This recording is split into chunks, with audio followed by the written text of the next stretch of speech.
Terima kasih.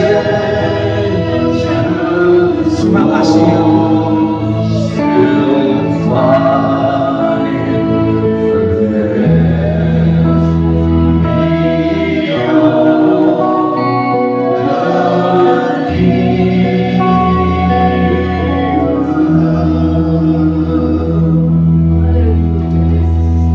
Apalah arti hidup kami Tuhan tanpa kematian-Mu ya Bapa.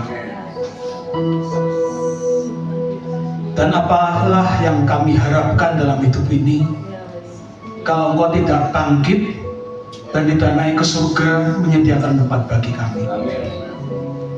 Semua pengharapan dalam hidup kami akan sia-sia tanpa kematian-Mu dan tanpa kebangkitan-Mu Tuhan.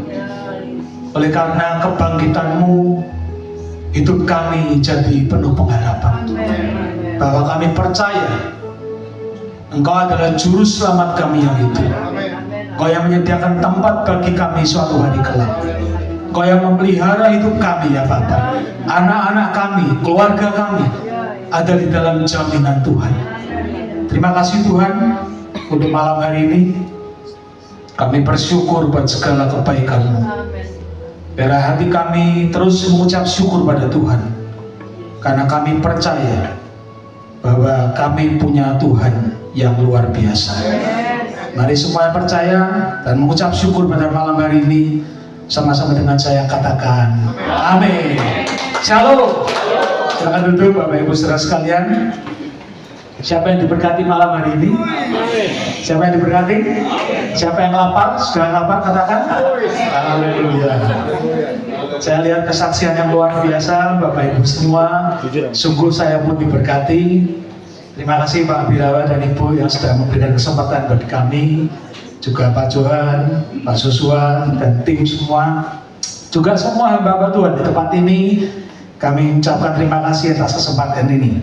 Sebelumnya kami akan perkenalkan, mungkin banyak yang belum tahu ini orang dari mana ya. Nama saya Petrali. Tadi Pak Joshua juga katakan Bapak Gembala ya? Oh bukan. Oh Pak Johan ya, maaf. Pak Johan, Bapak Gembala ya? Oh bukan. Bapak Pendeta? Juga bukan. Terus Bapak penginjil? Boleh dikata ya, boleh dikata juga bukan. Tapi nggak apa-apa, ini ditaruh nama PDT ya, Mas. Terima kasih. Buat saya PDT itu pengusaha di dalam Tuhan.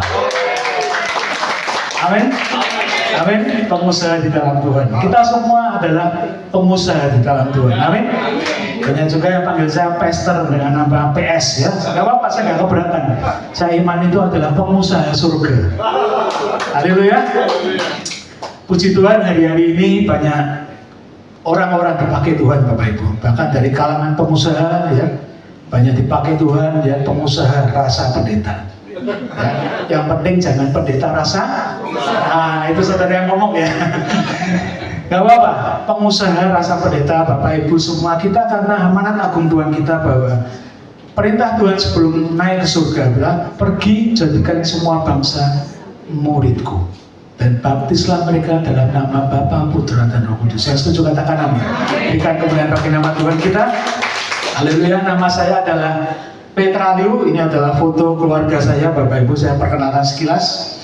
Ya, ini ketiga anak kami. Saya sudah punya cucu. Yang paling kanan itu adalah paling kiri adalah menantu saya. Anak saya yang pertama yang pakai baju pink, Brenda, dia adalah seorang guru. Dia guru bahasa Mandarin di sebuah sekolah terkenal di Semarang. Kemudian anak saya yang kedua yang pakai baju hijau, dia adalah Regina Christi.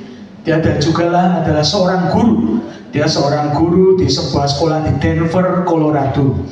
Dan anak yang ketiga Samuel, masih kecil, umur 17 tahun. Dia juga seorang guru Bapak Ibu. Dia adalah guru sekolah minggu. Dia sejak umur 12 tahun, sejak 5 tahun lalu, suatu hari ketika kami berangkat ke gereja di Amerika, dia bangun pagi, biasanya kami ke gereja jam 10, hari itu di hari Minggu dia bangun jam 7. Papa, aku hari ini mau berangkat lebih awal. Oh, kenapa Sam? Hari ini aku mau menjadi guru sekolah minggu. Dan dia lakukan sampai hari ini, 5 tahun Bapak Ibu. Semua kemuliaan bagi nama Tuhan. Kalau Bapak Ibu boleh melihat ini, Anda akan berkata mungkin, wah kamu keluarga yang bahagia, anak-anakmu cinta Tuhan, anak-anakmu diberkati. Saya tinggal di Amerika Bapak Ibu sudah 20 tahun dan saya pengusaha di sana. Saya punya beberapa usaha di Amerika dan saya mempekerjakan ribuan orang di Amerika. Kalau Bapak melihat mungkin, wah kamu enak ya, kamu diberkati Tuhan. Tetapi saya hari ini mau katakan bahwa saya berangkat dari keluarga yang hancur. Saya ini orang brengsek Bapak Ibu, orang bejat, orang brengsek, bejat, murtad, nggak karu-karuan. 2003-2004 singkat cerita, saya pengusaha, saya jatuh di dalam dosa. Saya pengusaha Kristen, anak Tuhan, pengurus gereja. Tapi hidup saya nggak karuan. Kalau minggu ke gereja, kalau Senin ke stadium. Tahu stadium? Ya. Benar ini. Kalau hari Selasa saya nggak tahu kemana, ya dugem nggak karu-karuan ya. Dan saya juga pengusaha yang dengan cara-cara kotor, premanisme, dengan cara-cara nggak karu-karuan. Hidup saya keras dengan istri nggak karu-karuan, pokoknya bejat. Tukang selingkuh, tukang marah, tukang judi, dan lain komplit pokoknya Bapak Ibu. Saya borong semua. Dan akhirnya Tuhan marah, Tuhan jatuhkan hidup saya. Saya dari miskin dibuat hancur. Semua aset saya tahun itu disita oleh Balai Harta Peninggalan sekitar 500 miliar. Tahun itu besar saudara. Tahun itu besar. Kalau sekarang 500 miliar kecil Pak ya. Koruptor aja banyak ya, 500 miliar itu kan kecil ya. Kalau sekarang kecil. Kalau dulu 25 tahun yang lalu 500 miliar besar. Dan kami benar-benar hancur. Saya nggak punya apa-apa. Tinggal baju yang melekat di tubuh kami semua. Saya diusir dari rumah Balai Harta, nggak punya apa-apa. Kere.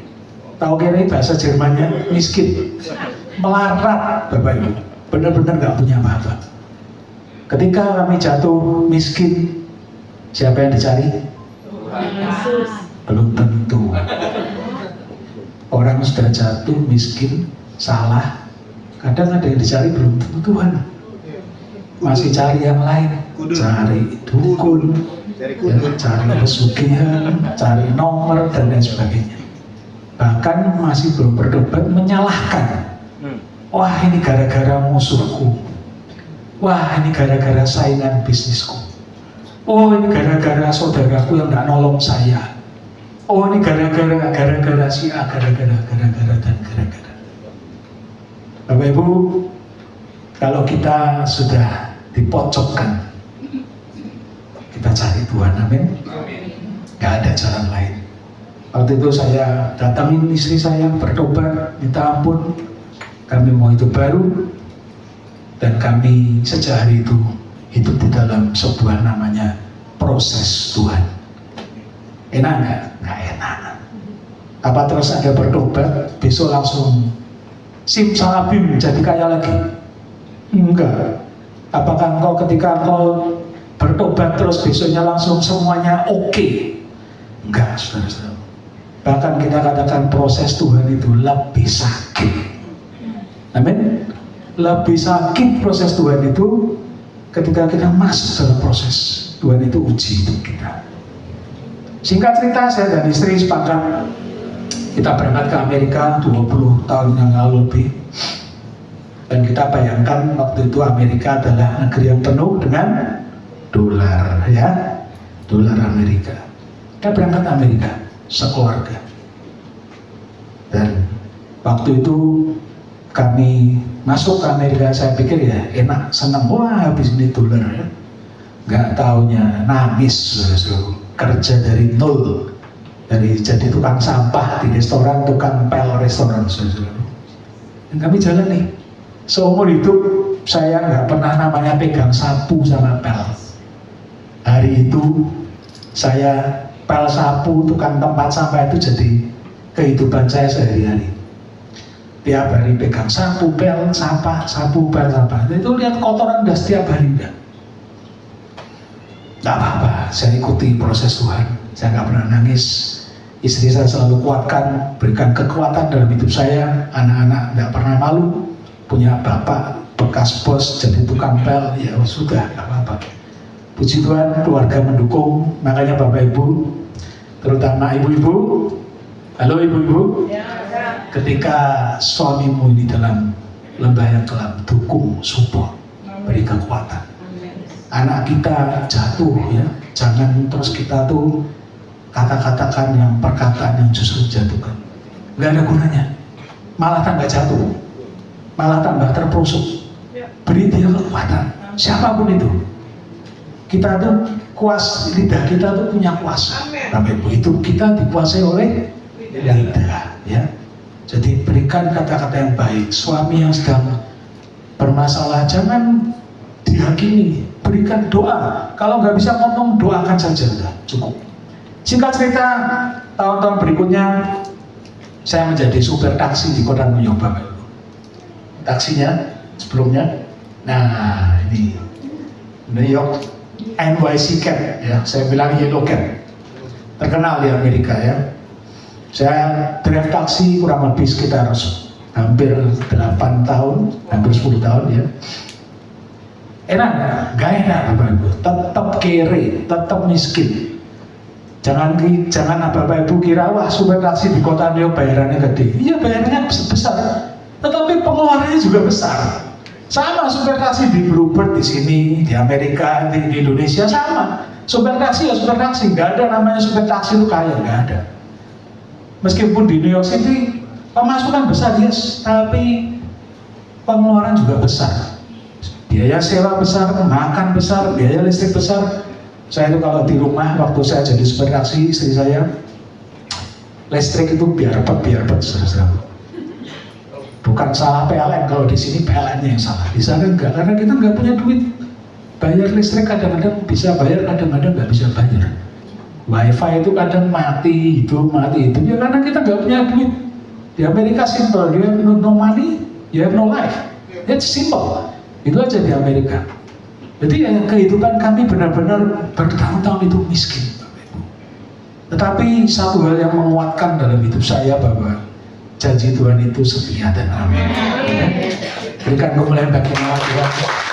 Kemudian tidak lama pekerjaan saya terakhir sebelum saya jadi pengusaha di angkat Tuhan adalah tukang janitor. Tahu janitor? Oh, gampang. Nah, tukang toilet, pembersih toilet. Siapa yang di sini ada yang jadi pembersih toilet? Angkat tangan. Di rumah saya. Yang pernah jadi pembersih toilet, angkat tangan. Saya mau kasih hadiah. Enggak ada ya? Oh ya udah. Oke. Hadiahnya nanti untuk orang lain. Setiap hari kerjaan saya itu membersihkan toilet. Dan lagi-lagi istri saya mendukung, anak-anak mendukung. Dia nggak pernah malu punya bapak tukang toilet, punya ayah toilet. Kayak saya dipanggil itu di pabrik, itu bukan toilet rumah tangga gini Bapak Ibu, toilet pabrik. Dan saya diangkat jadi pembersih toilet karena nggak ada yang mau. Karena itu tiap hari membersihkan kotoran, mohon maaf. Dan percaya saudara-saudara, kotorannya orang-orang bule gede-gede Bapak Ibu. Percaya, ajaib luar biasa. Orangnya gede, pasti kotorannya gede. Dan itu menjadi pemandangan saya setiap hari. Setiap hari. Kalau hari ini Tuhan berkati kami punya banyak perusahaan di Amerika. Saya juga rekanan dari Mabes Polri, dari barang-barang di Amerika. Bapak Ibu, bukan karena kami ini pintar, bukan karena kami ini kuat. Next foto Pak, izin. Kami juga saat ini mengandalkan Yayasan Foundation di Indonesia. Kami mengadopsi belasan panti asuhan di sini. Dan kami juga punya beberapa building property untuk apartemen, juga banyak beberapa perusahaan restoran dan lain sebagainya. Sekali lagi itu bukan karena kuat gagah kami. Saya bukan orang yang pandai bahasa Inggris, kumlot, lulusan Harvard, Pak, MIT, bukan. Saya hanya seorang anak Tuhan yang ditolong Tuhan.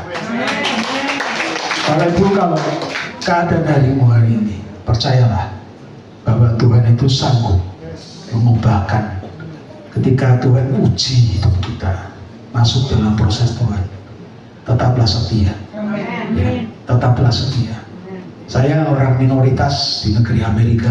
Sampai hari ini saya pernah berkunjung ke kantor Pak Birawa di Polda Metro ya. Dan saya setiap tahun pulang pergi Amerika, dalam setiap tahun hampir 4-5 kali setiap tahun untuk urusan bisnis, pelayanan dan lain sebagainya. Kalau saya melihat kami, siapa sih hidup saya ini? Tetapi Tuhan mau pakai. Terus saya minta dalam hidup saya ini, Tuhan mohon tolong jangan membuat hidup kami ini jadi sombong. Karena kesombongan itu yang sangat dibenci Tuhan. Amin. Ya. Kalau engkau diberkati hari ini, ingat jangan pernah sombong. Karena kesombongan itu dosa yang sangat dibenci oleh Tuhan. Ketika engkau mulai sombong, bersiaplah, sebentar lagi engkau akan jatuh. Bersiaplah. Makanya bawa terus hidup kita dalam kerendahan hati, cinta Tuhan, mengasihi sesama. Hidup kita ini diampuni untuk mengampuni. Amin. Hidup kita ini diberkati untuk memberkati. Hidup kita dipulihkan untuk memulihkan. Amin. Di nama Tuhan, ini saya belum khotbah Bapak Ibu. Mohon maaf, saya nggak akan lama. Mari saya undang Bapak Ibu untuk membaca di dalam Yohanes 20.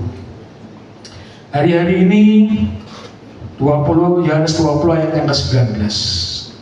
Karena hari ini berkaitan dengan Minggu Paskah Bapak Ibu, maka saya ambil tema dalam Alkitab di Yohanes 20 ayat 19.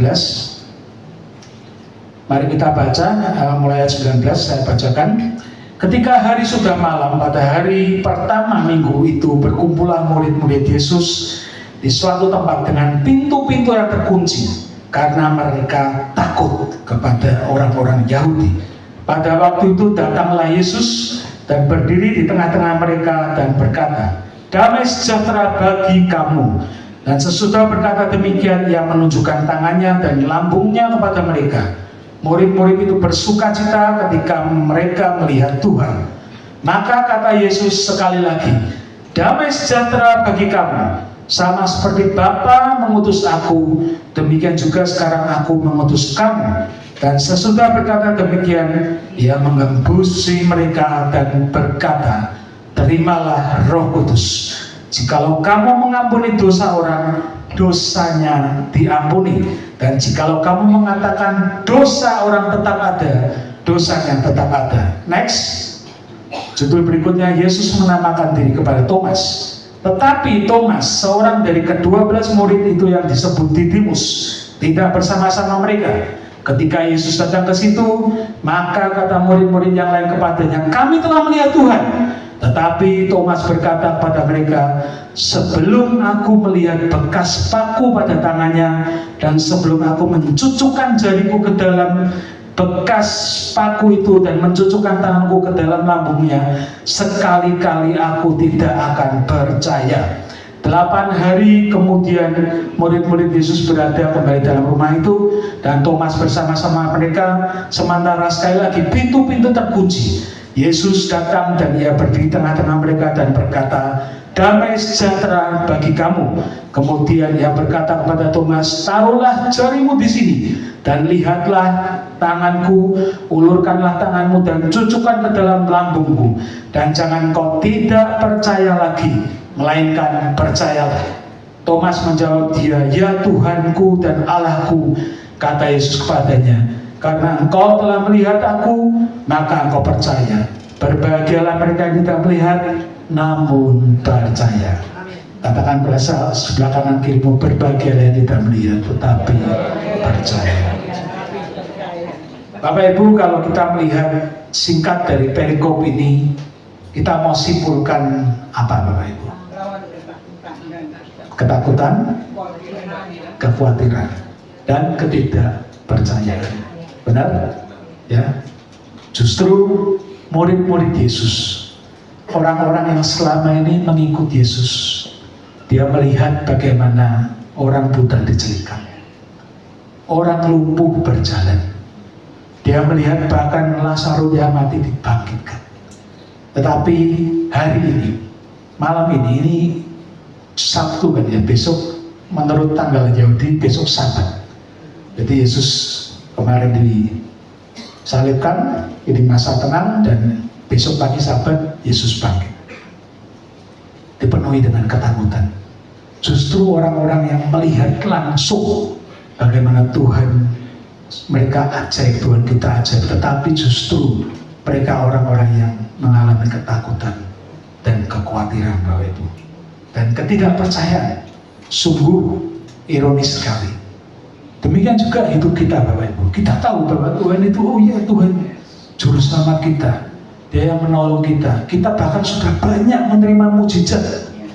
Tapi seringkali jujur, siapa yang gak pernah takut? Hari ini siapa yang gak pernah takut? Tolong angkat tangan. Yang gak pernah khawatir, tolong angkat tangan. Kita sudah melihat anak-anak kita dipelihara. Tuhan sudah menyatakan mujizatnya berkali-kali dalam hidup kita. Tetapi seringkali kita ini masih khawatir, sering takut. Bahkan dikatakan Tuhan Yesus itu kepada murid-muridnya, ya, Dia sudah mengingatkan bahwa Dia itu akan mati, Dia akan diserahkan, Dia akan disiksa, Dia akan disalibkan, tetapi Dia akan bangkit pada hari yang ketiga. Dia pernah menyatakan di dalam Markus 8, kita buka Markus 8 ayat 31. Izin Pak.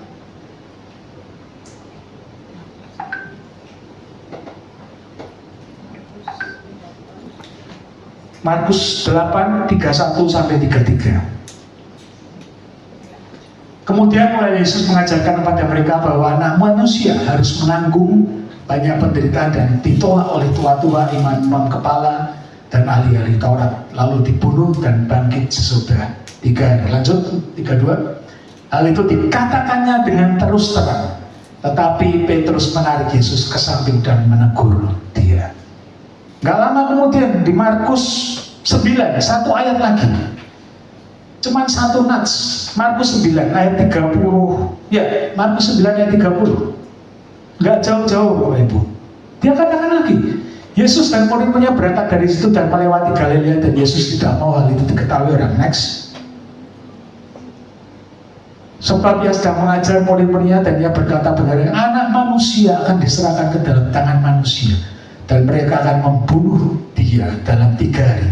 Sesudah Ia dibunuh, Ia akan bangkit. Yang kedua, Bapak Ibu, gak jauh-jauh, satu ayat lagi, Markus 10. Next, berikutnya di Markus 9, Markus yang 10, Tuhan ngomong lagi. Markus 10 ayat 32. Yesus dan muridnya sedang dalam perjalanan ke Yerusalem, dan Yesus berjalan di depan. Murid-murid merasa cemas, dan juga orang-orang yang mengikuti Dia dari belakang merasa takut. Sekali lagi Yesus memanggil ke-12 murid-muridnya, dan Ia memulai mengatakan kepada mereka apa yang akan terjadi atas dirinya. Next. Ya, katanya sekarang kita pergi ke Yerusalem, dan anak manusia akan diserahkan pada imam-imam kepala dan ahli-ahli Taurat, dan mereka akan menjatuhi Dia hukuman mati, dan mereka akan menyerahkan Dia kepada bangsa-bangsa yang tidak mengenal Allah. 3 kali Bapak Ibu di dalam ayat yang berturut-turut, bagaimana murid-murid Yesus, rasul-rasul yang melihat tetapi tetap diliputi rasa ketakutan. Dan itu wajar Bapak Ibu. Kita pun juga hari ini hidup penuh tidak kepastian, ya. Saya melihat akhir-akhir ini keadaan yang tidak menentu di Amerika, Bapak Ibu. Hari ini pegawai negeri, federal officer, ada 180.000 orang dipecat. Amazon memecat 30.000 orang hari ini.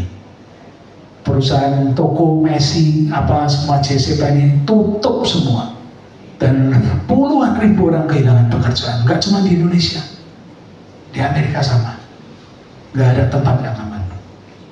Tapi percayalah bahwa kita berbeda. Amin. Kita dibedakan karena Tuhan. Tuhan Yesus sudah mati, bangkit bagi kita, dan memberikan jaminan dalam hidup kita. Katakan amin. Haleluya. Dampak ketakutan dan kekhawatiran secara rohani, hati-hati Bapak Ibu. Kekhawatiran dan ketakutan ini sangat berbahaya bagi kita semua. Yang pertama, dampak ketakutan itu adalah kehilangan damai sejahtera dan sukacita. Katakan kanan kiri tetap damai sejahtera dan sukacita, ya. Jangan pernah takut, karena ketakutan ini membuat dampak kita tuh kehilangan damai sejahtera. sukacita. Ya. Papa saya, orang tua saya, papa mama saya sekarang berusia 87 tahun. Hari ini ada yang 85, 80. Papa saya 87, mama saya 84 tahun. Dan hari ini setiap hari masih ke kantor, Bapak Ibu. Setiap hari masih ke kantor bersama-sama. Dia melayani di sebuah gereja bahasa Mandarin di Semarang. Dan dia melayani di gereja itu sejak tahun 1956 sampai hari ini. Itu berapa tahun? Dikaliin aja. Saya pernah hitung 68 tahun melayani di sebuah gereja dan gereja yang sama. Bahkan ketika dia melayani itu gembalanya sudah ganti 4 kali. Ini yang kelima. Kalau kita biasa satu gembala jemaat ganti 5 kali ya Pak ya. Keluar masuk. Benar ya Pak? Ini enggak, gembalanya udah ganti yang kelima, papa saya masih di situ. Tetapi saya melihat suatu hal yang luar biasa dalam hidup papa saya. Damai sejahtera dan sukacita. Setiap tahun, setiap bulan dia dengarnya apa? Temanku mati. Loh iya, 87 Pak. Besoknya, aduh temanku mati lagi. Kapan giliranku? Lu bener Bapak Ibu? Takut Bapak Ibu, jujur. Tapi saya melihat sebuah pribadi yang luar biasa dari orang tua saya. Dia punya teman seperkumpulan permainan gitu ya. Olahraga, jalan pagi. Itu satu persatu setiap bulan mati. Dari 200 orang, sekarang paling tinggal 2 atau 3 orang. Serius, khawatir. Jujur secara manusia takut. Tetapi saya melihat luar biasa bahwa dia bisa mengalahkan ketakutan dan kekhawatiran. Makanya hidupnya penuh dengan damai sejahtera dan sukacita. Amin. Kemuliaan bagi nama Tuhan. Yang kedua, ketakutan itu melemahkan iman kita kepada Tuhan. Ya, ketakutan, kekhawatiran itu melemahkan iman kita. Kita akan berkata, benar tidak Tuhan? Opo iya Tuhan? Bahkan kadang-kadang kita ini jadi sok seperti Tuhan. Ya, hari-hari ini banyak orang itu pengen jadi Tuhan, ya. Pengen jadi Tuhan, ngatur Tuhan. Tetapi hari-hari ini juga banyak hujatan-hujatan di media sosial. Apakah benar Tuhan itu ada? Bahkan saya lihat di beberapa podcast yang terakhir, masa Tuhan itu jadi manusia, ya kan? Saya katakan kamu tuh goblok. Ya. Tuhan mau jadi apapun tuh bisa, amin. Namanya Tuhan, dia mau jadi apapun bisa. Dia mau jadi malaikat, apalagi cuma manusia. Ya kan? Yang ngomong itu loh kadang-kadang nggak masuk akal loh, Tuhan jadi manusia. Bukti yang saya katakan adalah bahwa Yesus adalah Tuhan. Ada nggak manusia di bumi ini yang mengaku dirinya Tuhan? Ada nggak? Ada nggak nabi-nabi agama lain, nabi-nabi yang lain yang mengaku dia itu Tuhan? Ada nggak? Nggak ada. Cuman Yesus yang mengatakan bahwa dia adalah Tuhan. Amin. Dia adalah Tuhan yang itu. Bapak-Ibu. Makanya kita jangan takut, jangan khawatir. Karena ketakutan itu melemahkan iman kita. Amin. Yang ketiga, ketakutan itu menjauhkan kita dari kasih Tuhan dan merusak hubungan kita dengan Tuhan dan manusia. Ketakutan menjauhkan kita dari kasih Tuhan, bahkan merusak hubungan kita dengan Tuhan dan manusia. Kita nggak lagi mengandalkan Tuhan dalam hidup kita. Kita cari kekuatan kita, cari bantuan teman dan lain sebagainya. Dan yang keempat, mengabaikan perintah Tuhan. Kita menjadi tidak taat karena kekhawatiran kita, ketakutan kita. Kita jadi seenak kita, ya. Ketakutan menyebabkan potensi kecemasan, stres, dan depresi, Bapak Ibu. Saya punya sebuah kesaksian. Anak saya bernama Regina Christy. Tolong fotonya jangan ditayangkan dulu. Anak saya nomor 2. Ketika umur 4 tahun, dia dan mamahnya ini naik sepeda motor, Bapak Ibu, bersama dengan kakaknya yang pertama. Dan tiba-tiba dari arah belakang dia dihajar oleh truk tronton begitu. Dan kedua anak kami dan istri kami terpental jauh sekitar 10-20 meter. Dan istri saya bisa bangun kembali mencari kedua anak kami. Anak kami yang pertama ditemukan, anak yang kedua agak jauh dan tidak sadarkan diri. Dan ketika singkat cerita kami bawa ke rumah sakit, anak kami nggak bangun, Bapak Ibu, nggak bangun, koma. Dokter berkata mustahil diselamatkan karena ini sudah kena otak, pendarahan otak, dan benar-benar anak ini tidak bangun. Kami terus berharap, berdoa, serahkan pada Tuhan. Kami juga khawatir, kami juga takut, cemas, dan jujur aja, apa iya Tuhan? 1 minggu kami tunggu, nggak ada perubahan. 2 minggu nggak bangun, 3 minggu nggak bangun. Dan puji Tuhan di minggu keempat 1 bulan anak ini bangun. Umur 4 tahun, waktu itu Regina umur 4 tahun. Dan ketika anak ini bangun, anak ini nggak bisa apa-apa, cuman dia buka mata, dia cuman ayo, artinya dia katakan haleluya. Dia umur 4 tahun, ketika bangun nggak bisa apa-apa, jalan nggak bisa, ngomong nggak bisa, semuanya nggak bisa. Jadi kembali seperti bayi lagi. Kami sedih, dan dokter katakan kalau anak ini masih bisa selamat itu semua kasih karunia Tuhan. Karena anak ini mengalami cedera otak. Bapak Ibu, kami sedih, kami jujur tidak kuat menghadapi ini. Singkat cerita kami bawa ke Amerika. Kalau dia jalan beberapa meter itu jatuh. Umur 6 tahun, jalan 1 meter 2 meter jatuh. Dia nggak bisa nulis. Nulis itu huruf A besar itu kayak ukir-ukiran radar.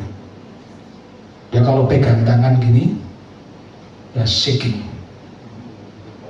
Ngomong nggak bisa, terbata-bata. Pak, aku mau makan. Seperti itu. Siapa yang hati orang tua nggak nangis? Dia dilahirkan normal, tetapi ketika dia besar, perempuan, dia menjadi anak-anak cacat. Kami sekolahkan di Amerika waktu itu, kelas 2, kelas 3, dan masuk di dalam sekolah khusus anak-anak cacat. Yang tadinya normal, sekarang jadi cacat. Kalau kami dipanggil, ya anakmu ini kelas 6, tetapi memang ya kelas 6. Di Amerika nggak ada istilah mogok, Bapak Ibu. Nggak ada tertunda, nggak ada. Dia tetap naik, tapi nanti pada at the end di high school diploma, dia tidak akan mendapatkan sertifikat diploma untuk melanjutkan ke college ataupun university. Dia diluluskan tapi nggak dapat surat diploma. Singkat cerita, kalau kami dipanggil, ya anakmu ini kelas 6 tetapi kemampuannya hanya kelas 1. Paling bagus matematikanya anakmu kelas 2. Yang lainnya turun, drop 5 tingkat di bawahnya. Kalau anakmu sekarang kelas SMA 1, kemampuannya cuma kelas 5 SD. Seperti itu kira-kira. Dan anak ini pahit, Bapak Ibu.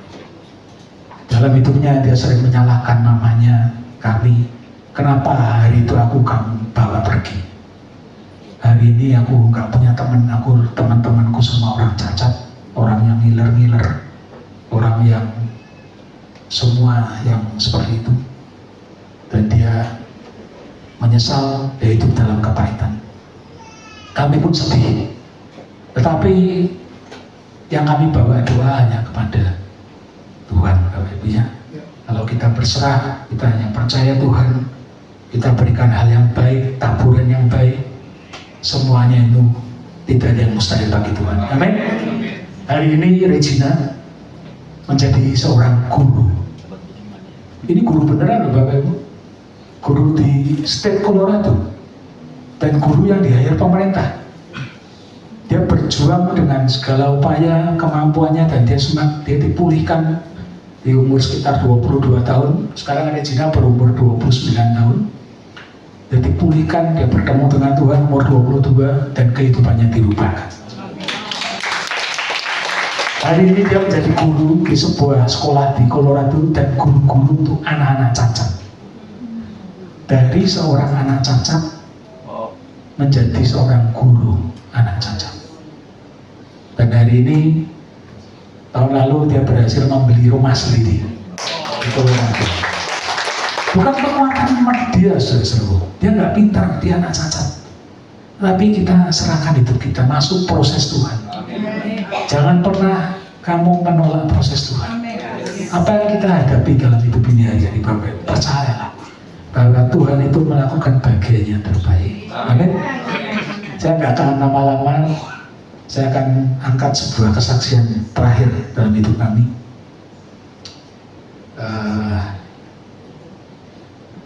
Izin Pak, saya kirim foto tapi jangan ditayangkan dulu ya.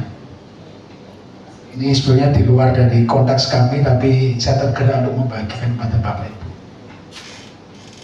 Ada sebuah keluarga kecil dengan papa mama dan seorang anak perempuan berusia 2 tahun, masih kecil, ya. Dan mamanya sedang mengandung, Bapak Ibu. Saya minta Pak kunci Pak. Sang ibu sedang mengandung adiknya, anak kecil perempuan. Gak lama kemudian sang papa ini pergi dengan perempuan lain, selingkuh, meninggalkan keluarga ini, istrinya yang sedang mengandung dan anak perempuan kecil yang berumur 2 tahun. Dan papa ini pergi meninggalkan keluarga ini dengan perempuan. Karena gratis, tandanya harus selesai.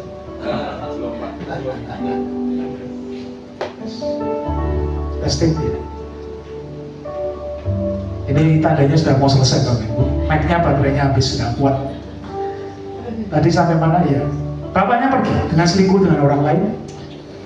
Dan karena beban hidup yang sangat berat, sang mamah pun dengan bersusah supaya melahirkan anak dalam kandungannya. Ketika anak ini lahir, bayi ini lahir, sang mama ini membawa bayinya. Dan anak perempuan kakaknya yang berusia 3 tahun itu ditinggalkan begitu saja di pinggir sebuah sungai. Ditinggalkan, anak kecil dengan bayi ditinggalkan di pinggir kali. Dia pergi dan mamanya ini pergi dengan laki-laki lain. Laki-laki lain, dan laki-laki lain. Kalau Bapak Ibu melihat nasib kedua anak ini kira-kira apa? Dijual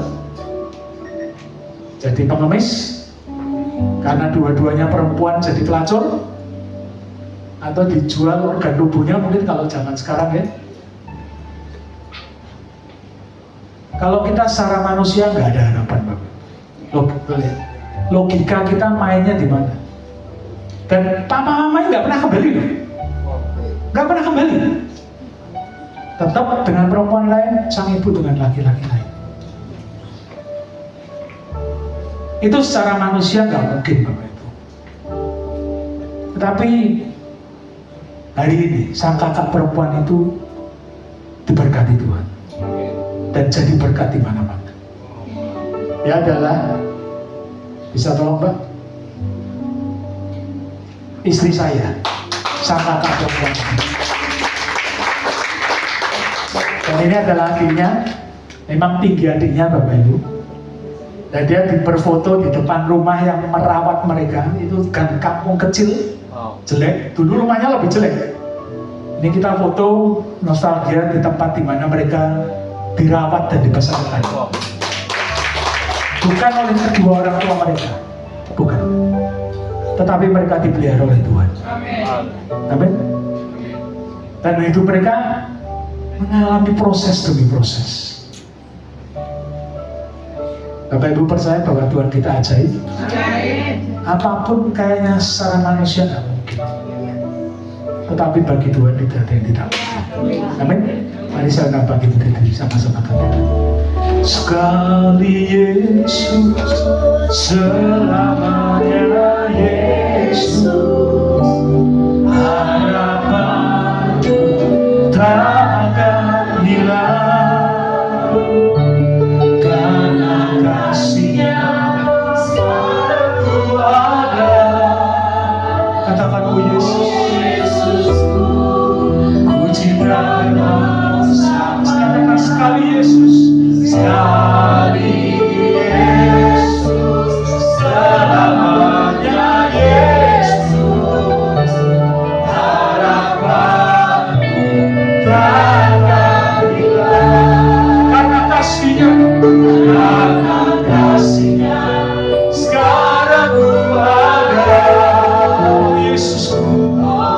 Yesusku, ku cintakan selamanya. Mari kita terus andalkan Yesus dalam hidup kita. Kematiannya membawa sebuah harapan baru dalam hidup kita. Bahkan kebangkitannya itu memberikan harapan yang luar biasa. Apa arti hidup kita tanpa kematian dan kebangkitan Tuhan? Mari kita orang-orang yang sudah ditebus, orang-orang yang sudah diselamatkan. Hanya ada satu pertanyaan ketika kita bertemu dengan Tuhan kelak.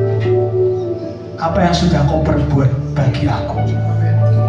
Apa yang sudah kau lakukan bagi pekerjaanku? Mari kita hidup jangan penuh dengan ketakutan dan kekhawatiran lagi. Karena percayalah bahwa hidup kita ini sudah dijamin oleh Tuhan. Justru kita yang memberikan kekuatan dan pengharapan pada orang lain. Karena itu adalah tugas dan bagian kita, orang-orang yang sudah ditebus dan diselamatkan oleh Tuhan. Mari semua yang percaya angkat tangan kita bersama-sama katakan sekali.